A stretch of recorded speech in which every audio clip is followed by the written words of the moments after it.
कहानी की शुरुआत होती है विल शॉ नाम के एक बिजनेसमैन से जो अपने परिवार के साथ छुट्टी मनाने के लिए स्पेन जा रहा था। जब वो एयरपोर्ट पर पहुंचा तो उसके पिता मार्टिन उसे लेने आए। वो एक आर्टिस्ट थे और बाप बेटे के बीच ज्यादा अच्छा रिश्ता नहीं था, पर फिर भी वह समुद्र की ओर निकल पड़े जहां से उन्हें एक शिप में बैठकर अपने टूर की शुरुआत करनी थी। रास्ते में मार्टिन ने देखा कि विल हर वक्त अपने फोन पर ही लगा हुआ था। खैर, जब वह समुद्र किनारे पहुंचे तो विल की मां लीज और बाकी के परिवार ने उनका स्वागत किया। फिर रात को डिनर के समय पर भी विल लगातार अपना फोन ही चलाए जा रहा था, जिसे देखकर मार्टिन काफी चिढ़ गया। खैर, फिर अगले दिन मार्टिन पूरे परिवार के साथ समुद्र में अपनी कश्ती लेकर निकल गया, पर यहाँ भी विल फोन पर ही बिजी था और उसकी लापरवाही की वजह से विल के भाई जॉश की गर्लफ्रेंड डारा को चोट लग गई। तभी मार्टिन ने गुस्से में आकर विल का फोन समुद्र में फेंक दिया। अब विल भी परेशान था, इसलिए वह कश्ती किनारे पर लगाकर शहर में घूमने निकल गया। वहीं दूसरी ओर मार्टिन ने देखा कि एक छोटी कश्ती सुबह से उनकी बोट के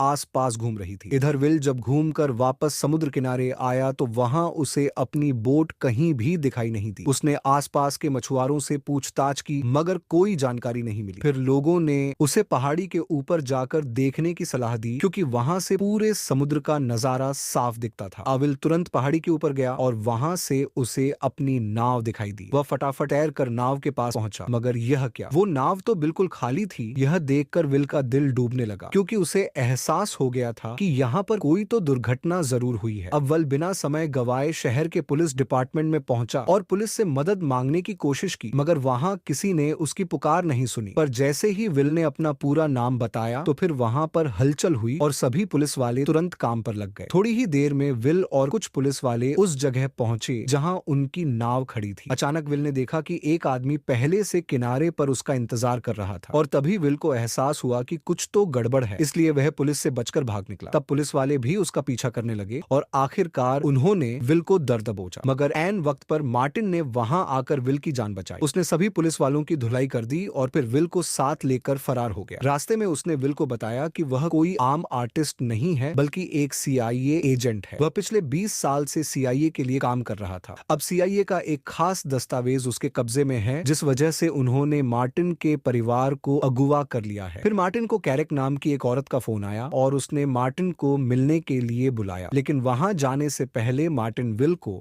अपने एक अलग अपार्टमेंट में लेकर आया, जिसके बारे में किसी को नहीं पता था। उसने वहां से कई हथियार उठाए और फिर डिएगो नाम के एक आदमी के लिए मैसेज छोड़ा। वहीं दूसरी ओर बिल्डिंग की छत पर एक स्नाइपर अपनी राइफल के साथ तैयार होकर मार्टिन के आने का इंतजार कर रहा था। इधर मार्टिन ने विल से कहा कि कैरेक उसकी दोस्त है, पर फिर भी विल को अपनी सुरक्षा के लिए गाड़ी में ही रहना होगा। जब मार्टिन अंदर गया तो कैरेक ने उसे चुराया हुआ सूटकेस किडनैपर्स के हवाले करने को कहा, ताकि वह अपने परिवार को छुड़ा सके। इस पर मार्टिन ने जवाब दिया कि वह इसके बारे में सोचेगा। इसके बाद जब मार्टिन गाड़ी की ओर लौट रहा था तो अचानक उस स्नाइपर ने मार्टिन पर गोली चला दी। विल ने अपनी आंख से यह देखा तो वह हक्का बक्का रह गया। उसने तुरंत अपने पिता को उठाया, पर फिर उस पर भी गोलियां चलने लगी। इसलिए उसने मार्टिन का फोन और हथियार निकाले और तुरंत पास ही किसी जगह पर छुप गया। तभी फोन बज और विल ने फोन उठाया, जिस पर वो किडनैपर्स उसके पिता को टॉम नाम से बुला रहे थे। पर अब उनके पास यह सब सोचने का वक्त नहीं था, क्योंकि पुलिस चारों ओर से उन पर गोलियां बरसा रही थी। इसी गोलीबारी में स्नाइपर ने एक पुलिस वाले की हत्या भी कर दी और पुलिस वालों को लगा कि यह विल का काम है। खैर, अब विल जैसे तैसे एक वॉशरूम में घुसा और खुद को शांत करके आगे के प्लान के बारे में सोचने लगा। इसके बाद वो सीधा एम्बेसी से मदद मांगने पहुंचा, पर वहां के स्पेशल एजेंट से बात करने के बाद भी कोई फायदा नहीं हुआ। असल में एम्बेसी के पास मार्टिन शॉ नाम के एजेंट का कोई रिकॉर्ड नहीं था, बल्कि उन्होंने तो विल से ही कहा कि उस पर पुलिस वाले की हत्या का आरोप है और वह उसकी मदद के लिए उसे बस एक वकील दे सकते हैं। तभी विल को बताया गया कि नीचे उससे कोई मिलने आया है। नीचे जाकर विल ने देखा कि उसके पिता की दोस्त कैरेक उसका इंतजार कर रही थी। उसने विल को उसके बचपन की ऐसी ऐसी बातें बताई जो सिर्फ मार्टिन के किसी खास दोस्त को ही पता हो सकती थी। फिर कैरेक ने कहा कि उसने ही मार्टिन को जान से मरवाया है, क्योंकि मार्टिन ने उसे धोखा दिया था। जब कैरेक ने कहा कि वह विल को सब कुछ सच बता देगी तो विल चुपचाप उसकी गाड़ी में आकर बैठ गया। कैरेक ने कहा कि मार्टिन ने सूटकेस चुराकर गद्दारी की, इसीलिए हमें उसकी जान लेनी पड़ी। अब कैरेक चाहती थी कि विल वो सूटकेस ढूंढने में उनकी मदद करे। यह बात सुनकर विल ने तबीयत खराब होने का नाटक किया और फिर गाड़ी से बाहर निकलकर भाग निकला। कैरेक के गुंडों को चकमा देकर विल एक बस में चढ़ गया और अब उसे फिर से किडनैपर्स का फोन आया। किडनैपर्स ने फिर से उससे सूटकेस की मांग की की और उसके परिवार को जान से मारने की धमकी देने लगे। खैर फिर विल ने देखा कि मार्टिन के फोन से डिएगो नाम के एक आदमी को बार बार फोन गया था, इसलिए उसने डिएगो से मिलने का फैसला किया। लेकिन जैसे ही वह डिएगो के घर पहुंचा तो एक कातिल पहले ही वहां विल के इंतजार में बैठा हुआ था। अब विल को अपनी जान बचाने के साथ साथ वहां मौजूद लुसिया नाम की एक लड़की की भी जान बचानी थी। उस कातिल का काम तमाम करके विल ने लुसिया को बताया कि वह डिएगो से मिलने आया है, जिस पर लुसिया ने बताया कि डिएगो उसके अंकल हैं और वह विल को उनके पास ले जाएगी। मगर जब वह दोनों डिएगो के घर पहुंचे तो उससे पहले ही किसी ने डिएगो की हत्या कर दी थी। तभी उन्हें रसोई से किसी की आवाज सुनाई थी तो विल चुपके से रसोई तक पहुंचा। यह आवाजें किसी और की नहीं बल्कि कैरक और उसके साथी की थी। विल को देखकर कैरक ने कहा कि उन्हें डिएगो से एक खास जानकारी चाहिए थी, मगर डिएगो ने जानकारी देने से इनकार कर दिया, इसीलिए उन्हें उसे मजबूरन मारना पड़ा। यह सुनकर लूसिया ने उन पर हमला कर दिया और विल तुरंत लूसिया को लेकर छत की ओर भागा। यहाँ से वह तारों के जरिए नीचे आ गिरे और फिर लूसिया विल को एक स्कूटर पर बैठाकर भाग निकली। इधर कैरक अब भी विल को मारना चाहती थी क्योंकि वो मार्टिन की मौत का इकलौता चश्मदीद गवाह था। कुछ देर बाद विल की तबीयत बिगड़ी तो लुसिया ने देखा कि उसे तो गोली लगी थी, इसीलिए वो तुरंत उसे अपनी एक सहेली के यहाँ ले गई। जल्द ही विल बेहोश हो गया और लुसिया ने अपनी सहेली के साथ उसका इलाज किया। बाद में जब विल को होश आया तो लुसिया ने उससे पूछा कि आखिर ये सब चल क्या रहा है। फिर जब उसने विल के पिता की तस्वीर देखी तो उसने कहा कि वह टॉम को जानती है। वह तो पूछने लगी कि तुम उसे मार्टिन नाम से क्यों बुला रहे हो। विल को लगा कि लुसिया मार्टिन की गर्लफ्रेंड रही होगी, पर फिर लुसिया ने बताया कि टॉम का उसकी माँ के साथ अफेयर था और असल में वो टॉम की ही बेटी है। ये सुनकर विल हैरान रह गया, पर फिर उसने अपने परिवार की जान बचाने के लिए लुसिया को भी साथ चलने को कहा। लेकिन यह मिशन बेहद खतरनाक था, इसलिए लुसिया ने साथ चलने से इनकार कर दिया। पर उसने विल को एक पता बताया जहां वह अपना मिशन पूरा करने के बाद उससे मिल सकता है। इसके बाद विल सीधा किडनैपर के बताए पते पर पहुंच गया। वहां विल को एक गाइड मिलता है जो उसे अपने साथ लेकर चलने लगा। फिर गाड़ी में बैठते ही कुछ लोगों ने विल के ऊपर हमला करके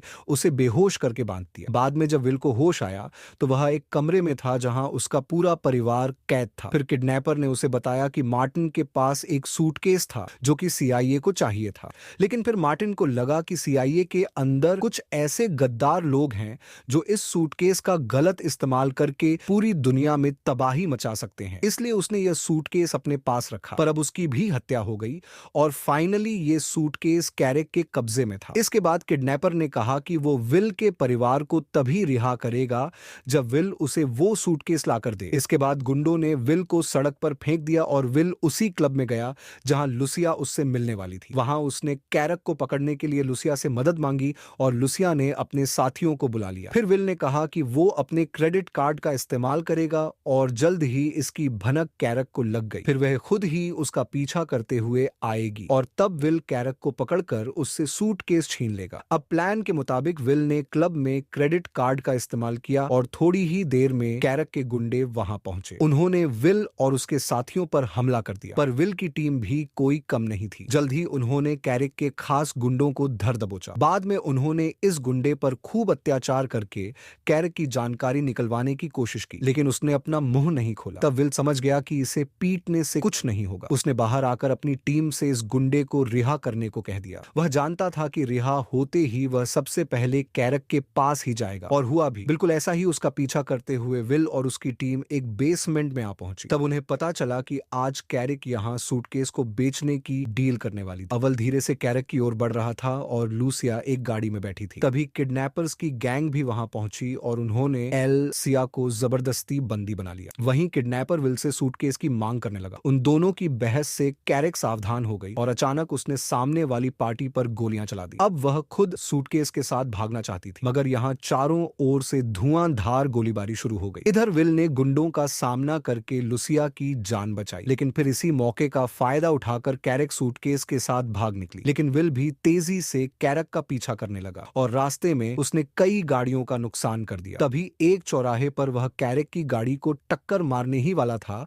कि अचानक कैरक ने गाड़ी घुमा दी और विल की गाड़ी सीधा शीशे से जा टकराई। तभी कैरक ने अफरा तफरी मचाने के लिए आम लोगों पर गोलियां चलानी शुरू कर दी। जैसे ही विल वहां से भागा तो कैरक भी उसका पीछा करने लगी। जल्द ही उनके बीच जबरदस्त टक्कर हो गई और विल की गाड़ी सड़क पर पलट गई। विल को जख्मी हालत में देखकर कैरक जोर जोर से हंसने लगी। उसने कहा कि अब वह सूटकेस छीनकर अपने परिवार की जान कभी नहीं बचा पाएगा। लेकिन अचानक पीछे से कैरक को किसी ने गोली मार दी और तब विल ने देखा कि किडनैपर के गुंडे यहाँ आ पहुंचे थे। उन्होंने कैरक को जान से मारकर सूटकेस चुरा लिया और फिर किडनैपर खुद विल को उसके परिवार के पास ले गया। रास्ते में उसने देखा कि मार्टिन बहुत ही बहादुर और शातिर एजेंट था और आज उसे विल पर भी नाज होगा। आखिरकार विल ने अपने परिवार को आजाद जो करवाया था। बाद में हॉस्पिटल के बाहर एक एजेंट ने उसे कुछ कागजात देकर कहा कि वह CIA में एजेंट बनकर अपने पिता की जगह ले सकता है, पर विल ने इससे इनकार कर दिया। फिर विल ने पूछा कि आखिर उस सूटकेस में ऐसा क्या था, पर किसी ने भी उसे सच नहीं बताया। खैर बाद में विल ने अपने भाई और माँ को लुसिया से मिलवाया। आखिरकार सबने उसे अपना लिया और अपने परिवार का हिस्सा बना दिया। अगर वीडियो पसंद आई तो लाइक कर देना, चैनल को सब्सक्राइब कर देना। मिलते हैं अगली वीडियो में।